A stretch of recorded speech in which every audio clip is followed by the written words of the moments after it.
안녕하세요, 시청자 여러분. 저는 정혜남입니다. 올해 68살이고 평생 몫으로 살아왔습니다. 오늘 여러분께 들려드릴 이야기는 제가 직접 겪은 일입니다. 아마 비슷한 고민을 하고 계신 분들이 많을 거예요. 특히 우리 같은 나이에는 말이죠. 그날도 평범한 하루였습니다. 아침부터 비가 내렸는데 그냥 가을비 정도로 생각했죠. 저는 마당에서 아내가 심어둔 장미를 돌보고 있었어요. 아내 영자가 세상을 떠난 지 벌써 3년이 지났는데 그 장미만큼은 꼭 건드리고 싶지 않았거든요. 영자가 가장 아끼던 꽃이었으니까요. 영자는 참 꼼꼼한 사람이었어요. 매일 아침마다 장미에 물을 주고 벌레가 안 생기는지 하나하나 살펴보곤 했죠. 여보, 이 장미는 우리 집의 보물이야. 내가 없어도 꼭 지켜줘라고 말하곤 했거든요. 그때는 그냥 농담인 줄 알았는데 지금 생각해보니 무언가를 예감하고 있었던 것 같아요. 저희 집은 이 동네에서도 오래된 편에 속합니다. 제가 30살 때부터 살기 시작했으니까 벌써 38년째 살고 있는 거죠. 처음에는 작은 방 2개짜리였는데 아이들이 자라면서 조금씩 늘려나갔어요. 제가 목수다 보니 직접 증축도 하고 마당도 꾸미고 그랬죠. 특히 영자가 좋아하던 정원은 정말 공들여서 만들었어요. 그런데 그날 대문 앞에 봉투 하나가 떨어져 있더라고요. 비에 젖어서 살짝 찢어져 있었는데 펼쳐보니 철거 통보라는 굵은 글씨가 눈에 들어왔습니다. 순간 머리가 하얘졌어요. 이 집은 제가 젊었을 때부터 30년 넘게 손수지어서 살아온 곳인데 누가 함부로 철거를 한다는 거죠? 손이 떨리면서 통보서를 자세히 읽어봤어요. 제3구역 재개발 사업 추진에 따라 기아의 주택이 철거 대상 구역에 포함되었음을 통지합니다. 30일 이내에 이주 협조 바랍니다. 이런 식의 공식적인 문장들이 빼곡히 적혀 있었어요. 통보서에는 재개발 구역으로 지정되었으니 협조하라는 내용이 적혀 있었습니다. 보상금도 제시되어 있었는데 솔직히 말하면 그 돈으론 다른 곳에서 집을 구하기도 어려운 수준이었어요. 더군다나 제가 이 나이에 어디로 가서 새로 시작한다는 거죠? 아이들은 다 독립해서 살고 있고 저 혼자 이 넓은 집에 살고 있긴 하지만 그래도 이곳이 제 인생 전부인데 말이에요. 마음이 복잡해져서 거실에 앉아 있는데 전화가 울렸습니다. 옆집 분식집을 하는 선옥 누님이었어요. 선옥 누님은 저보다 2살 위로 이 동네에서 40년 넘게 분식집을 운영해 오신 분입니다. 이 동네 사람들 중에서 가장 의리 있고 정 많은 분이죠. 우리 영자하고도 정말 친했어요. 해남아, 얼굴이 죽었네. 무슨 일이야? 선옥 누님의 걱정스러운 목소리가 들렸어요. 누님은 항상 동네 사람들을 챙기는 분이거든요. 누구 집에 일이 생기면 제일 먼저 달려가시고 어려운 일이 있으면 발 벗고 나서서 도와주시는 분이에요. 집이 뺏긴대요. 저는 떨리는 목소리로 대답했습니다. 사실 말로 하니까 더 실감이 나더라고요. 선옥 누님도 똑같은 통보를 받으셨다고 하시더군요. 나도 방금 받았어. 이게 뭔 소리야? 우리 분식집도 철거 대상이라고 하네. 분식집은 선옥 누님의 생계 수단이기도 하지만 동네 사람들의 사랑방 역할도 하는 곳이에요. 아침마다 어르신들이 모여서 국밥 드시며 담소 나누는 곳이고 학생들이 떡볶이 먹으며 공부하는 곳이기도 하고요. 그런 곳이 없어진다면 이 동네의 정취도 사라질 거예요. 두 사람이 멍하니 서 있는데 갑자기 검은 우산을 쓴 사람이 다가왔습니다. 양복을 차려입은 모습이 이 동네 분위기와는 사뭇 다르더라고요. 정혜남 씨죠? 저는 최강수입니다. 이번 재개발 추진위원장을 맡고 있어요. 나이는 저와 비슷해 보이는데 옷차림새나 말투가 뭔가 달랐어요. 도시에서 온 사람 특유의 차가운 느낌이 있었달까요? 서류 받아보셨죠? 빨리 협조해 주시면 모두에게 좋습니다. 저는 낮은 목소리로 말했습니다. 여기는 제가 손으로 직접 지은 집이에요. 함부로 할 수 없습니다. 정말로 이 집은 저의 땀과 정성이 배어 있는 곳이거든요. 벽돌 하나하나, 석가래 하나하나를 제 손으로 만들었어요. 젊었을 때는 돈이 없어서 자재도 아껴가며 지었는데 그 덕분에 더 튼튼하고 정성이 들어간 집이 된 것 같아요. 그러자 최강수 씨가 싸늘하게 웃더군요. 감정적으로 접근하시면 안 됩니다. 이건 개인적인 감정의 문제가 아니라 지역 발전을 위한 사업입니다. 내일까지 서명하시면 합리적인 보상금을 받으실 수 있어요. 아니면 강제 집행이 들어갑니다. 그 말을 들으니 화가 치밀어 올랐어요. 합리적인 보상금이라고? 평생 살아온 집의 값을 돈으로만 매길 수 있다고 생각하는 걸까요? 더군다나 강제 집행이라니 마치 우리를 범죄자 취급하는 것 같았어요. 선옥 누님이 앞으로 나서며 말했어요. 젊은이가 늙으니 겁주지 마세요. 우리도 권리가 있다고요. 함부로 쫓아낼 생각 마시고요. 누님의 목소리에는 평소보다 단호함이 섞여 있었어요. 최강수 씨는 고개만 끄덕이며 감정 섞지 맙시다. 이건 사업이니까요. 개발 이익은 결국 여러분들에게도 돌아갈 거예요 라고 했습니다.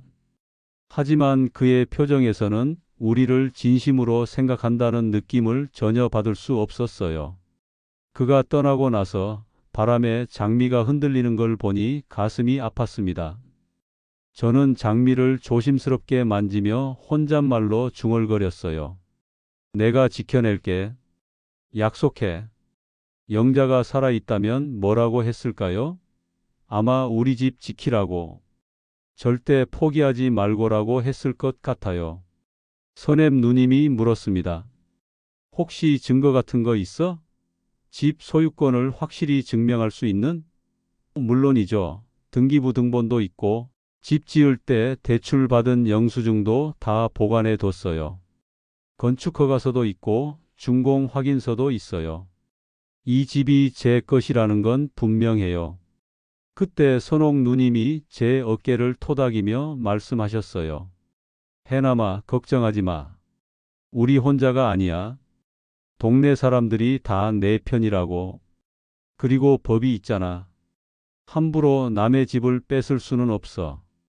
그럼 내일 그 서류들을 다 모아와. 제대로 맞서보자고. 선옥 누님의 말에 저는 허리를 쭉 펴며 대답했습니다. 알겠어요. 내일 제대로 싸워봅시다. 그 순간 마음속에 희미하게나마 희망이 생겼어요. 그날 밤 집안에는 오래된 나무 향기만 남아 있었습니다. 저는 다락방에서 헌 공구함을 꺼내왔어요. 30년 동안 제가 쓰던 연장들이 들어있는 상자였는데 망치, 톱, 못보비 같은 것들이 정성스럽게 정리되어 있었어요. 이 연장들과 함께 이 집을 지었다고 생각하니 감회가 새로웠습니다. 바닥을 뒤져보니 오래된 봉투 하나가 나왔습니다. 봉투에 적힌 글씨를 보는 순간 눈물이 날 뻔했어요. 아내 영자의 글씨였거든요. 혹시 누가 우리 집을 빼앗으려 들면 이라고 적혀 있었는데 뒷부분이 찢어져서 읽을 수가 없었어요. 이게 뭔지 알려줬으면 좋겠는데 저는 떨리는 손으로 봉투를 만지작거렸습니다. 분명히 아내가 뭔가 준비해둔 게 있을 거라는 생각이 들었어요. 영자는 워낙 꼼꼼한 사람이었거든요. 집안 정리도 완벽하게 하고 중요한 서류들은 항상 따로 보관해두곤 했어요. 그날 밤 잠자리에 들면서도 계속 그 봉투 생각이 났어요. 아내가 왜 그런 메모를 남겨뒀을까요? 설마 이런 일이 생길 줄 미리 알고 있었던 걸까요? 아니면 그냥 혹시 모를 상황을 대비해서 써둔 걸까요? 어쨌든 내일 선옥 누님과 함께 자세히 살펴봐야겠다고 생각했습니다. 다음 날 아침 일찍 저는 선옥 누님의 분식집 뒷방으로 갔습니다. 누님이 테이블 위에 서류들을 쫙 펼쳐놓고 기다리고 계시더라고요. 어서 와. 내가 가져온 서류들부터 보자. 분식집 뒷방은 항상 따뜻했어요. 연탄불 냄새와 김치찌개 냄새가 섞여서 정말 포근한 느낌이 들었죠. 저는 가방에서 등기부등본, 매입세 영수증, 대출 관련 서류들을 꺼내 놓았습니다. 오래된 서류들이라 종이가 누렇게 발해 있었지만 글씨는 선명했어요. 선옥 누님이 돋보기를 끼고 하나씩 살펴보시더니 깔끔하네. 이 정도면 소유권은 확실해라고 말씀하셨어요. 여기 보세요. 여기 건축허가 날짜도 있고 준공 검사 완료 도장도 찍혀 있어요. 저는 서류들을 하나씩 설명했습니다. 이게 처음 집을 지을 때 받은 대출 서류고 이건 증축할 때 받은 건축허가서예요. 다 합법적으로 한 거라고요. 선옥 누님이 고개를 끄덕이시며 말씀하셨어요. 내가 이렇게 꼼꼼할 줄 몰랐네. 서류 보관을 참 잘했어. 그건 다 영자가 해놓은 거예요. 아내가 워낙 정리를 잘하는 사람이어서 중요한 서류는 절대 버리지 말라고 했거든요. 그때 저는 어젯밤에 찾은 봉투를 꺼냈습니다. 이것도 아내가 남겨둔 건데 편지를 펼쳐보니 아내의 글씨로 짧게 적혀 있었어요. 창고 천장 들보 안쪽을 봐. 혹시 모를 일에 대비해서 특별히 준비해 둔 것이 있어. 뭔가 더 숨겨둔 게 있나 보네. 어서 가서 확인해 보자. 선옥 누님과 저는 급하게 제 집으로 달려갔습니다. 누님은 70세인데도 걸음이 빨라서 저도 따라가기 힘들 정도였어요. 빨리 와. 뭔가 중요한 게 있을 것 같은데? 창고에는 오래된 사다리가 하나 있었는데 그걸 타고 천장 들보를 살펴봤어요. 처음에는 아무것도 보이지 않았는데 자세히 보니 들보 하나가 다른 것들과 색깔이 약간 다르더라고요. 여기 뭔가 있는 것 같아요.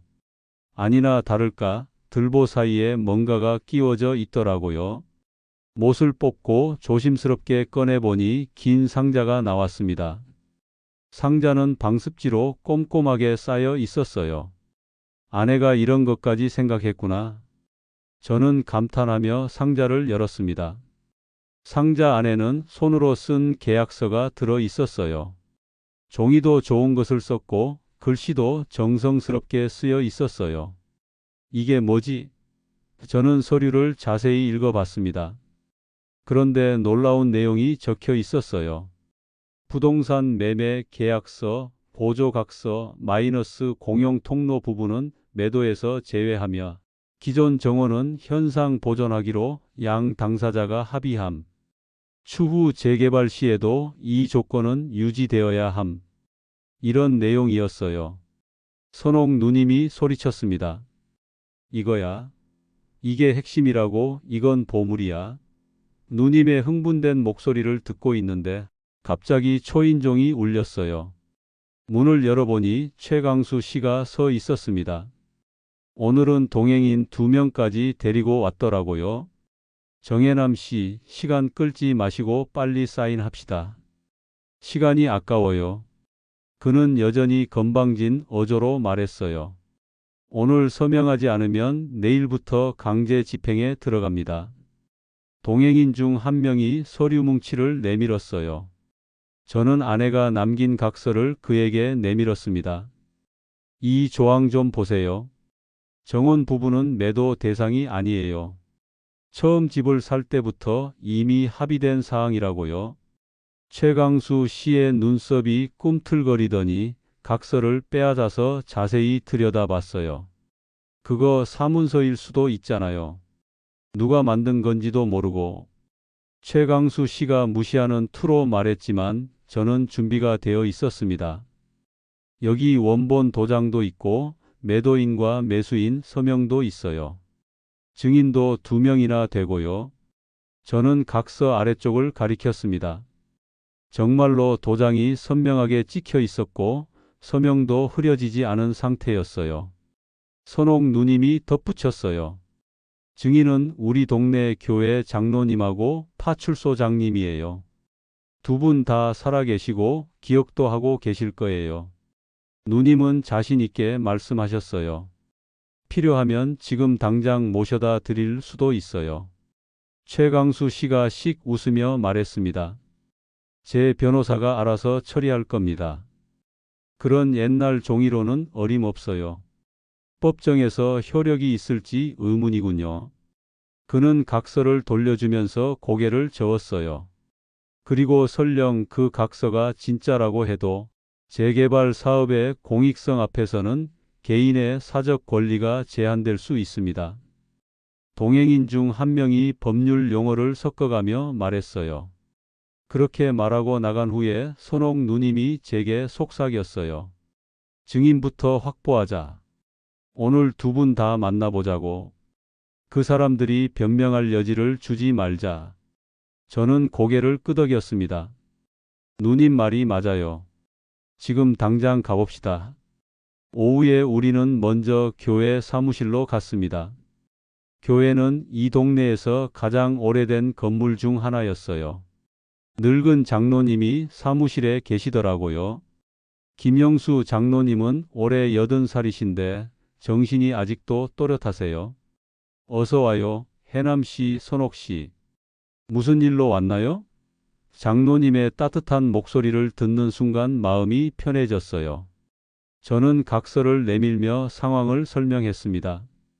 장로님이 각서의 도장을 자세히 보시더니 맞네요.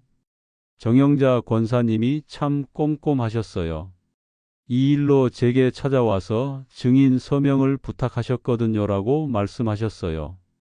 그때가 언제였는지도 기억나요? 2015년 10월이었죠. 가을이었는데 박영자 권사님이 걱정스러운 표정으로 찾아오셨어요. 혹시 그때 무슨 말씀을 하셨나요?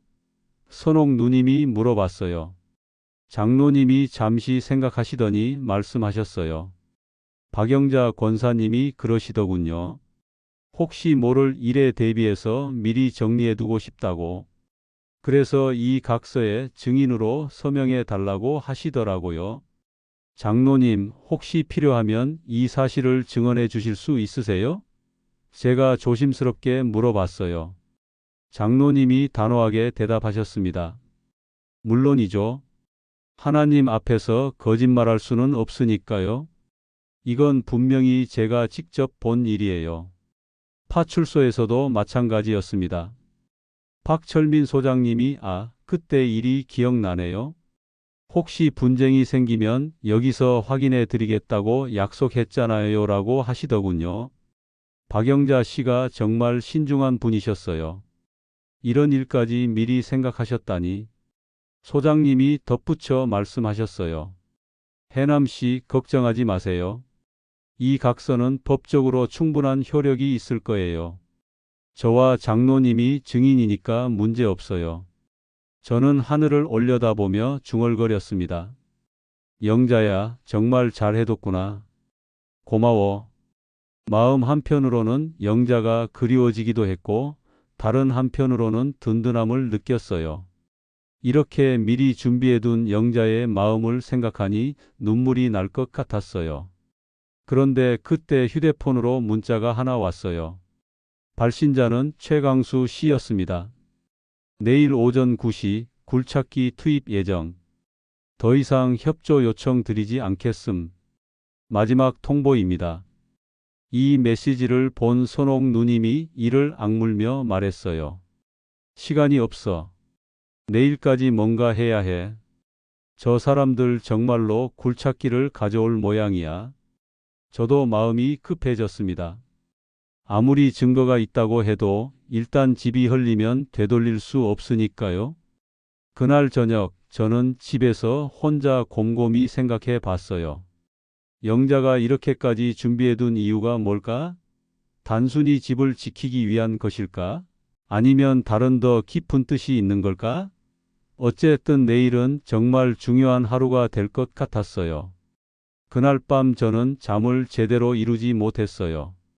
창밖으로 굴착기 소리가 들려올 것 같았거든요. 하지만 영자가 남겨준 각서가 있으니까 용기를 내야겠다고 생각했어요. 영자야, 내일 잘 될 거야.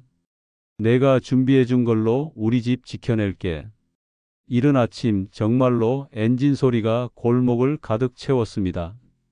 창문을 열어보니 노란 굴착기가 우리 집 앞에 멈춰 서 있더라고요. 제 심장이 쿵쿵 뛰기 시작했어요. 굴착기라는 게 이렇게 크고 위압적인 줄 몰랐어요. 마치 거대한 괴물 같았달까요?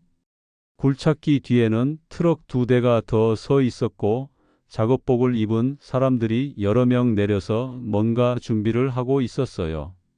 정말 본격적으로 철거 작업을 하려는 모양이었습니다. 최강수 씨가 확성기를 들고 소리쳤습니다. 불법 저지 행위를 중단하세요. 정당한 재개발 사업에 방해하지 마십시오. 확성기 소리가 온 동네에 울려 퍼졌어요. 이른 아침이라 아직 잠들어 있던 이웃들도 하나둘씩 창문을 열고 내다보기 시작했습니다. 저는 급하게 옷을 입고 대문을 열고 나갔어요. 잠깐만요. 정원은 공용 통로예요. 함부로 들어올 수 없어요. 제가 소리쳤지만 현장 요원 한 명이 서류를 흔들며 말했습니다. 집행명령서가 여기 있습니다. 법적 근거가 있어요. 그 서류를 보니 정말로 공문 같은 것이었어요. 도장도 찍혀 있고 복잡한 법률 용어들이 빼곡히 적혀 있었습니다. 일반 사람이 보기에는 정말 그럴듯해 보이는 서류였어요. 그때 선옥 누님이 달려와서 그 종이를 잡아챘어요. 어디 보자. 이거 부분 허가네요? 경계가 불분명하잖아요. 누님은 서류를 꼼꼼히 살펴보고 있었어요. 여기 보세요. 측량 결과도 없고 정확한 경계선 표시도 없어요. 이게 무슨 집행명령서예요? 최강수 씨가 씩 내뱉었습니다. 경계는 우리 측 측량사가 이미 확정했습니다. 더 이상 시간 낭비하지 맙시다. 그가 손짓하자 굴착기 운전사가 버킷을 천천히 들어 올렸어요. 정말로 작업을 시작하려는 모양이었습니다. 저는 아내가 심어둔 장미 앞에 몸을 가로막고 서서 소리쳤습니다. 여기는 제 아내의 마지막 자리예요. 함부로 건드릴 수 없어요. 장미꽃들이 아침 이슬을 맞고 있는 모습을 보니 더욱 마음이 아팠어요. 영자가 얼마나 정성껏 갖고 온 꽃들인데. 굴착기 운전사가 머뭇거리며 최강수 씨를 쳐다봤어요. 대표님, 이거 좀. 젊은 운전사였는데 표정이 영 불편해 보였어요. 아마 늙은 할아버지가 필사적으로 맡고 있는 모습을 보니 양심이 찔렸나 봐요. 움직이라고 했잖아. 감정팔이 그만하고. 최강수 씨가 화를 내며 소리쳤을 때 갑자기 호각 소리가 들렸습니다. 파출소장님이 뛰어오시더라고요. 평소보다 훨씬 빠른 걸음이었어요. 잠깐. 작업 중지하세요. 여기는 민원 분쟁 현장입니다. 추가 확인이 필요해요. 소장님의 권위 있는 목소리에 작업자들이 모두 멈춰 섰어요. 굴착기 운전사도 엔진을 껐습니다. 최강수 씨가 웃으며 대답했어요. 박 소장님, 과잉 대응 아닙니까? 이미 허가 다 났는데요. 하지만 소장님은 흔들리지 않으셨어요. 허가가 났다고 해서 무조건 집행할 수 있는 건 아닙니다. 특히 소유권 분쟁이 있는 경우에는 더욱 신중해야 해요. 그런데 소장님이 단호하게 말씀하시더군요. 제가 이 계약서의 증인으로 서명한 사람입니다. 법적 검토가 끝날 때까지 작업을 중단하세요. 이 말을 듣고 최강수 씨의 표정이 확 굳어졌어요. 소장님까지 이런 식으로 나오시면 곤란하죠. 이건 공익사업이에요. 최강수 씨가 언성을 높였지만 소장님은 꿋꿋하셨어요. 공익사업이라고 해서 개인의 정당한 권리를 무시할 수는 없습니다. 그 사이에 주변 주민들이 하나둘씩 모여들기 시작했어요. 처음에는 한두 명이었는데 점점 더 많은 사람들이 나타났습니다. 저 장미는 살려줘야 해. 할머니가 정성껏 심어둔 꽃이잖아. 사람들의 목소리가 점점 커졌습니다. 동네 할머니 한 분이 앞으로 나서며 말씀하셨어요. 영자가 얼마나 그 장미를 아꼈는데 매일 아침마다 물 주고 벌레 잡아주고 그랬어요. 그걸 어떻게 마구 밀어버려요? 다른 분들도 고개를 끄덕이며 동조했습니다. 맞아, 맞아. 영자가 살아있으면 얼마나 슬퍼했을까? 해남이도 혼자 사는데 집까지 빼앗으면 어떻게 살라고 그래? 주민들의 목소리가 하나둘 모이기 시작했어요. 최강수 씨가 목소리를 낮추며 중얼거렸어요. 군중심리. 금방 흩어질 거야. 하지만 사람들은 오히려 더 많이 모여들었어요. 누군가는 스마트폰으로 상황을 촬영하기도 했고 또 누군가는 SNS에 실시간으로 올리고 있었어요. 분식집에서 아르바이트하는 대학생이 이거 완전 부당한 거 아니에요? 할아버지가 이렇게 애원하는데 어떻게 집을 밀어버려요? 라고 소리쳤어요. 젊은 사람들까지 나서기 시작하자 분위기가 더욱 달아올랐습니다. 그때 갑자기 비가 세차게 쏟아지기 시작했습니다. 하늘에서 바가지로 물을 퍼붓는 것 같은 소나기였어요. 사람들이 우산을 쓰고 처마 밑으로 피하고 난리가 났습니다. 저는 비에 젖어가는 각서를 높이 들고 소리쳤어요. 원본 각서가 여기 있어요. 이 정원은 건드릴 수 없는 곳이라고요. 비에 젖어서 목소리가 잘 들리지 않았지만 사람들은 제 말을 듣기 위해 귀를 기울였어요. 최강수 씨가 눈을 가늘게 뜨며 다가왔어요. 원본이라고요? 한번 보여주세요. 비를 맞으며 걸어오는 그의 모습이 마치 영화 속 악역 같았어요. 그 순간 센 바람이 불면서 제 손에서 각서가 날아갔어요. 아! 저는 깜짝 놀라며 각서를 쫓아 달렸습니다. 종이가 빗물에 젖어 펄럭이며 날아가고 있었어요. 그 순간 정말 세상이 무너지는 것 같았어요. 영자가 그렇게 소중히 준비해둔 증거가 사라지는 건 아닌지 모든 사람들이 숨을 죽이고 지켜봤습니다. 굴착기 운전사도 작업자들도 주민들도 모두 그 날아가는 종이를 바라봤어요. 시간이 정지된 것 같은 순간이었습니다. 다행히 선옥 누님이 우산을 들고 달려와서 각서를 감싸 안았어요. 괜찮아. 내가 잡았어. 누님의 옷은 비에 흠뻑 젖어 있었지만 각서는 무사했습니다. 종이가 약간 젖긴 했지만 글씨는 여전히 선명했어요. 그녀가 이를 꽉 물고 말했어요. 끝까지 간다고. 우리 절대 포기 안 해. 그 모습을 보니 제 마음에도 다시 용기가 생겼어요. 비가 점점 더 세게 내렸지만 아무도 자리를 떠나지 않았습니다. 오히려 주민들이 더 많이 모여들었어요. 우산을 쓰고 비옷을 입고 어떤 분은 그냥 비를 맞으면서도 자리를 지키고 있었어요. 할아버지 힘내세요. 우리가 도와드릴게요. 이런 응원 소리가 빗소리를 뚫고 들려왔습니다. 최강수 씨도 비를 맞고 있었는데 표정이 점점 어두워졌어요. 오늘은 날씨 때문에 내일 다시 오겠습니다. 그렇게 말하며 철수 명령을 내렸어요. 굴착기와 트럭들이 하나둘씩 떠나갔습니다. 비가 조금 잦아든 후 주민들이 하나씩 집으로 돌아갔어요. 하지만 몇 분은 끝까지 남아서 내일도 와드릴게요. 혼자 싸우지 마세요. 라고 말씀해 주셨어요. 정말 고마웠습니다. 그날 저녁 저는 젖은 각서를 조심스럽게 말리면서 생각했어요.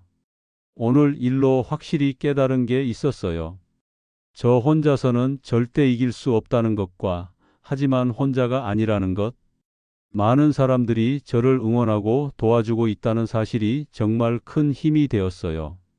그날 오후 저희는 선옥 누님의 분식집 뒷방에 모였습니다. 누님이 젖은 각서를 신문지 위에 조심스럽게 펼쳐놓고 말리고 있었어요. 다행히 글씨는 번지지 않았네. 잉크가 좋았나 봐. 정말 다행이었어요. 잘못했으면 영자가 그렇게 소중히 준비해둔 증거를 잃어버릴 뻔했거든요. 저는 마음을 추스르고 다시 상자 바닥을 뒤집어 봤습니다. 혹시 또 다른 증거가 있을지도 모르니까요. 그런데 정말로 작은 카세트 테이프 하나가 더 나왔어요. 테이프에는 영자 글씨로 통화 녹음 마이너스 중요라고 적혀 있었습니다. 이것 좀 보세요. 저는 흥분해서 테이프를 들어 올렸어요. 선옥 누님이 돋보기를 쓰고 살펴보시더니 이건 또 뭐야? 영자가 뭘 녹음해 둔 거지? 라고 물으셨어요. 저는 중얼거렸습니다. 아내가 이것도 넣어뒀구나. 도대체 뭘 녹음한 걸까? 영자는 정말 꼼꼼한 사람이었지만 이런 것까지 준비해뒀다는 건 정말 놀라웠어요. 마치 미래에 일어날 일을 예견하기라도 한 것 같았달까요? 분식집 한쪽 구석에는 낡은 라디오가 하나 있었어요. 옛날식 라디오인데 카세트 테이프도 들을 수 있는 거였어요. 저는 떨리는 손으로 테이프를 넣었습니다. 과연 무엇이 녹음되어 있을까요? 지지직 처음에는 잡음만 들렸어요. 그런데 곧 목소리가 흘러나왔습니다. 처음 들리는 목소리는 낯익었어요. 바로 최강수 씨의 목소리였습니다. 최 위원장님, 그 조항은 그냥 묻어두죠. 공식 서류에는 안 보이게 하고요. 다른 남자 목소리가 들렸어요. 나이가 꽤 많아 보이는 사람의 목소리였는데 처음 듣는 목소리였어요. 그 다음에 최강수 씨의 대답이 들렸습니다. 그럼 보상금은 어떻게 하죠? 걱정 마십시오. 돈은 내일 준비해 드릴 거. 계획대로 진행하시면 됩니다. 선옥 누님이 얼어붙었어요. 이게 뇌물 대화인가? 해남아, 이거 대단한 거야. 누님의 목소리가 떨리고 있었어요. 저도 심장이 빨리 뛰기 시작했습니다. 계속 테이프를 들어보니 더 구체적인 대화가 나왔어요. 주민들한테는 절대 들키면 안 됩니다. 당연하죠. 조용히 처리할게요. 그런데 혹시 문제가 생기면 어떻게 하죠? 문제 생기게 두지 않을 겁니다. 우리가 다 알아서 해요. 저는 손을 떨며 테이프 상자를 확인했어요. 누님, 날짜를 보세요. 2023년 9월 15일이에요. 선옥 누님이 달력을 뒤져보시더니 소리쳤어요. 해남아, 이건 재개발 발표 전날이야. 그들이 미리 짜고 한 거라고. 정말 놀라웠어요. 재개발 계획이 공식 발표되기 하루 전에 이미 이런 대화를 했다는 거잖아요. 이건 명백히 부정한 거래였어요. 어떻게 영자가 이런 걸 녹음할 수 있었을까요? 그때 문이 열렸습니다. 파출소장님이 들어오시더라고요. 안녕하세요. 오늘 일 때문에 확인하러 왔는데 저희가 심각한 표정으로 앉아 있는 걸 보시고는 무슨 일이에요? 라고 물으셨어요. 소장님, 이거 들어보세요. 저는 테이프를 처음부터 다시 틀었습니다. 소장님이 듣고 계시는데 점점 표정이 굳어지더라고요. 이건 심각한 문제네요. 소장님은 테이프를 끝까지 듣고 나서 말씀하셨어요. 이 테이프가 진짜라면 수사기관에 신고해야 할 사안입니다. 증거 보존부터 해야겠어요. 그러시면서 테이프와 각서를 비닐봉지에 조심스럽게 넣으셨어요. 파일을 봉인합니다. 수사 요청이 가능할 것 같아요.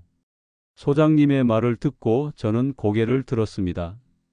그럼 지금 당장 신고할 수 있나요? 물론입니다. 이런 건 빨리 처리해야 해요. 소장님이 파출소로 전화를 하셨어요. 잠시 후 교회 장로님도 나타나셨습니다. 소장님이 급하게 오라고 해서 왔는데 무슨 일이에요? 저는 상황을 다시 설명해 드렸어요. 장로님이 테이프를 들으시고는 이런 일이 있었구나. 박영자 권사님이 정말 대단한 분이셨네요. 라고 말씀하셨어요. 제 일기로도 날짜를 맞출 수 있을 거예요. 그날 영자 권사님이 교회에 왔던 기록이 있거든요.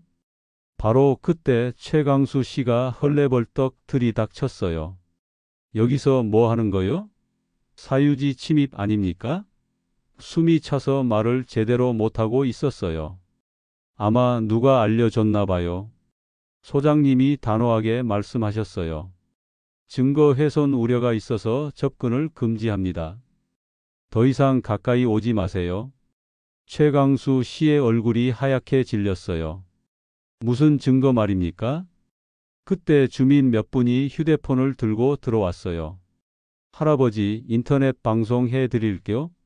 젊은 분이 라이브 화면을 켜시더라고요. 곧바로 시청자들이 들어오기 시작했어요. 저는 마이크 앞에 섰습니다. 처음에는 떨렸지만 할 말이 너무 많았어요. 안녕하세요, 여러분. 저는 정혜남이라고 합니다. 저는 목수입니다. 이 집은 제가 직접 손으로 지었어요. 30년 넘게 살아온 곳이고요. 제 아내가 세상을 떠나기 전에 장미를 심어두었어요. 그 장미와 함께 약속도 남겨두었습니다. 이 집을 지키라는 약속이었어요. 약속은 돈으로 살 수 없는 거잖아요. 그런 약속을 지키려고 합니다. 사람들이 고개를 끄덕이며 들어주었어요. 댓글창에도 응원 메시지들이 올라오기 시작했습니다. 할아버지 힘내세요. 부당한 일이네요. 끝까지 싸우세요. 최강수 씨가 마지막 발악을 했어요. 여론 노름 끝나면 똑같을 거예요. 법은 법이니까요. 하지만 그의 목소리에는 전처럼 확신이 없었어요. 오히려 불안해하는 것 같았어요. 소장님이 단호하게 말씀하셨습니다. 검찰로 이첩하겠습니다. 수사기관에서 판단할 문제예요. 그 말을 들은 최강수 씨가 급하게 나가버렸어요. 멀리서 사이렌 소리가 들려오기 시작했어요. 수사기관에서 오는 모양이었어요. 비가 잦아들고 있었어요. 저는 조용히 창문 너머로 보이는 장미를 바라봤습니다.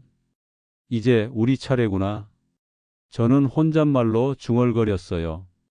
영자가 그렇게 치밀하게 준비해준 덕분에 드디어 진실이 밝혀질 때가 온 것 같았어요. 오늘 하루 종일 정말 많은 일이 있었지만 이제야 희망이 보이기 시작했습니다.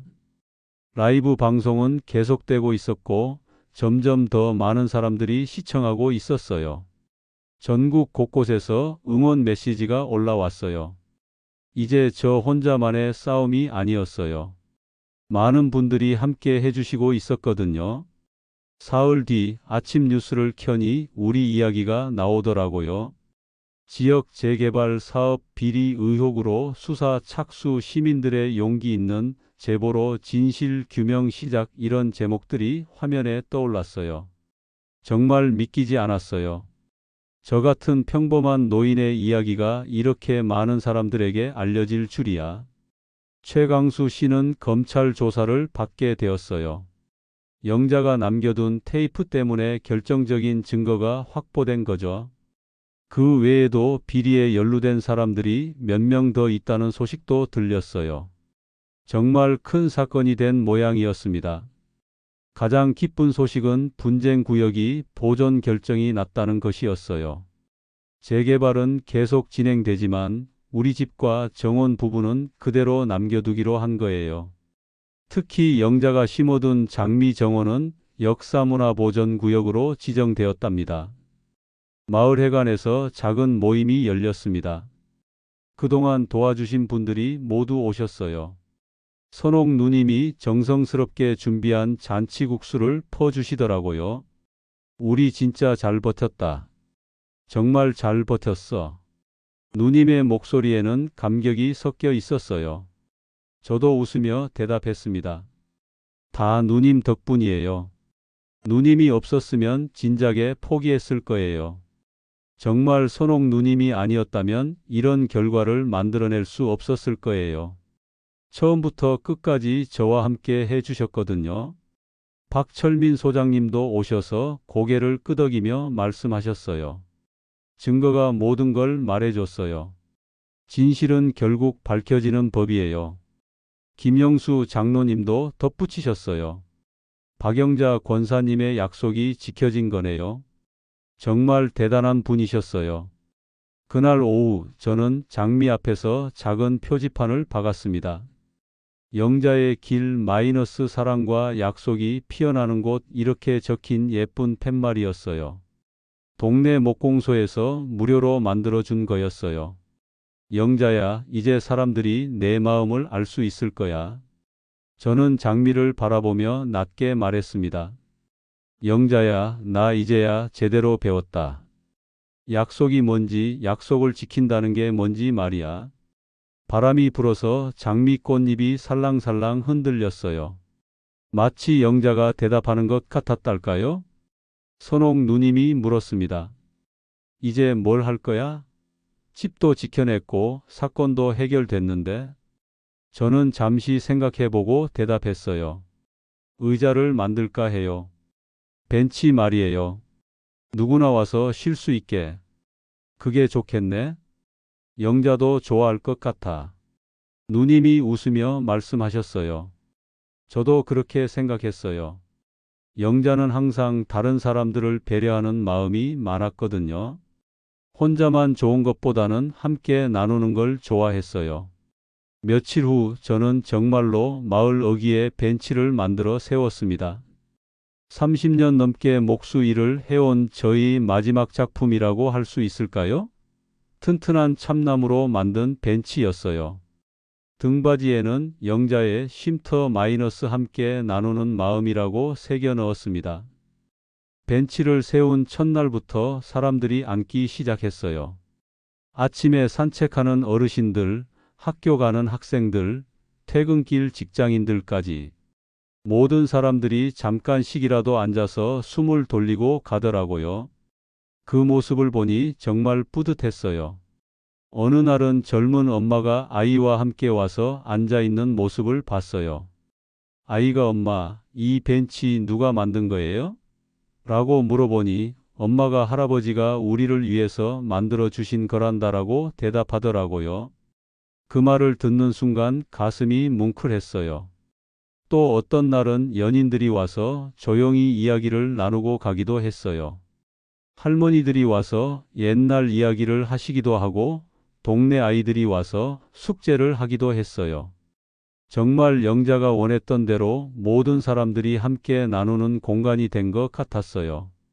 그런 모습을 보면서 저는 깨달았어요. 집을 지키는 것도 중요하지만 더 중요한 건 그 안에 담긴 마음과 추억을 지키는 것이라는 걸 말이에요. 영자가 남겨준 장미와 각서, 그리고 테이프는 단순히 법적인 증거가 아니라 사랑의 증거였던 거죠. 한 달 후 동네에 또 다른 변화가 생겼어요. 젊은 부부들이 하나둘씩 이사를 오기 시작한 거예요. 우리 동네가 언론에 알려지면서 정이 살아있는 동네로 유명해졌거든요. 새로운 분들도 모두 착하고 좋은 사람들이었어요. 선옥 누님의 분식집도 더 번창하게 되었어요. 우리 이야기를 듣고 찾아오는 손님들이 늘었거든요. 할머니, 그때 그 용감한 할머니 맞죠? 라고 물어보는 분들도 많았어요. 누님은 그럴 때마다 쑥스러워 하시면서도 뿌듯해 하셨어요. 저에게도 변화가 있었어요. 전국 각지에서 비슷한 문제로 고민하는 분들이 찾아오시기 시작한 거예요. 전화도 많이 오고 편지도 많이 왔어요. 할아버지처럼 용기를 내고 싶어요. 어떻게 해야 할까요? 이런 내용들이었어요. 처음에는 당황스러웠지만 점점 보람을 느끼게 되었어요. 제 경험이 다른 분들에게 도움이 될 수 있다니 생각해 보니 정말 의미 있는 일이었어요. 그래서 가능한 한 성심성의껏 답변을 해드렸습니다. 어떤 할머니는 우리 동네도 재개발 때문에 고민이 많은데 할아버지처럼 할 수 있을지 모르겠어요 라고 하시더라고요. 그때 제가 답변해 드렸어요. 할머니, 가장 중요한 건 포기하지 않는 거예요. 그리고 혼자 하려고 하지 마세요. 주변 사람들과 함께 하세요. 6개월이 지난 지금 저는 가끔 영자의 장미 앞에 앉아서 하루를 정리해요. 장미는 더욱 예쁘게 자랐어요. 새로운 꽃봉오리들도 많이 생겼고 향기도 더 진해졌어요. 영자가 기뻐할 것 같아요. 영자야, 우리 정말 잘했지? 내가 남겨준 선물로 이렇게 많은 사람들이 행복해하고 있어. 바람이 불면 장미가 흔들리면서 마치 대답하는 것 같아요. 응, 잘했어. 고생 많았어. 그리고 이제 저는 확신해요. 나이가 들었다고 해서 포기할 필요는 없다는 걸 말이에요. 오히려 나이가 들었기 때문에 더 소중한 것들을 지킬 수 있는 지혜와 용기가 생기는 것 같아요. 마지막으로 이 영상을 보고 계신 여러분께 말씀드리고 싶어요. 여러분도 혹시 억울한 일을 당하고 계신가요? 남들이 여러분의 소중한 것을 빼앗으려고 하고 있나요? 그렇다면 절대 포기하지 마세요. 저는 68세의 평범한 목수였지만 아내가 남겨준 사랑과 이웃들의 도움으로 기적을 만들어낼 수 있었어요. 여러분도 할 수 있어요. 가장 중요한 건 포기하지 않는 마음이에요. 그리고 혼자 힘들어하지 마세요. 주변을 둘러보면 분명히 도와줄 사람들이 있을 거예요. 저에게는 선옥 누님이 있었고 박 소장님과 김 장로님이 계셨어요. 동네 이웃들도 모두 힘이 되어 주셨고요. 세상은 아직 살만한 곳이에요. 나쁜 사람들도 있지만 좋은 사람들이 훨씬 많아요. 그런 좋은 사람들과 함께 한다면 어떤 어려움도 이겨낼 수 있어요. 여러분의 소중한 것들을 지키세요. 사람을 지키고 추억을 지키고 약속을 지키세요. 그것이 우리가 이 세상에서 할 수 있는 가장 아름다운 일인 것 같아요. 이 이야기가 여러분에게 조금이라도 도움이 되었으면 좋겠어요. 그리고 만약 주변에 저와 비슷한 고민을 하고 계신 분들이 있다면 이 이야기를 꼭 나눠주세요. 함께 들으면 더 큰 힘이 될 거예요. 다음에도 또 다른 이야기로 찾아뵙겠습니다. 여러분의 응원이 있어서 제가 이렇게 용기를 낼 수 있었어요. 구독과 좋아요, 그리고 공유. 그게 바로 우리 모두의 장미를 살리는 길이에요. 오늘도 좋은 하루 보내세요. 그리고 여러분 곁에 있는 소중한 사람들에게 사랑한다고 말해주세요. 시간은 기다려주지 않으니까요. 감사합니다. 바람이 불었습니다. 장미가 고개를 끄덕이는 것 같았어요. 영자도, 동네 사람들도, 그리고 이 영상을 보는 모든 분들도 함께 고개를 끄덕이는 것 같았습니다. 정말 아름다운 하루였습니다.